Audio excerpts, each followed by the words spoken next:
Okay, so now that you've got your explanation plan all ready and you know what you're writing about, you've got to start writing your explanation piece. So we're going to start with the title. I've already got the title up there. My title is Why There Should Be Nude Lunchboxes at Lyell Bay School.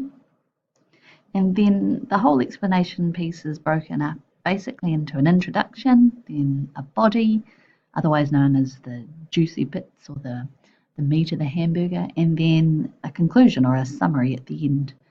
I'm going to break these up into paragraphs, and the introduction will be one paragraph. So an introduction really is just explaining the big idea or introducing the big idea to the reader. And it's not going to have any details in it. It's just informing the reader what they're going to read about. So I've written one already.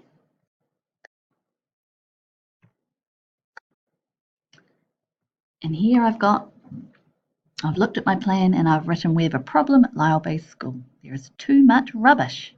This has a negative impact on not only what our school looks like, but on the surrounding environment and wildlife. Nude lunchboxes could help solve this problem.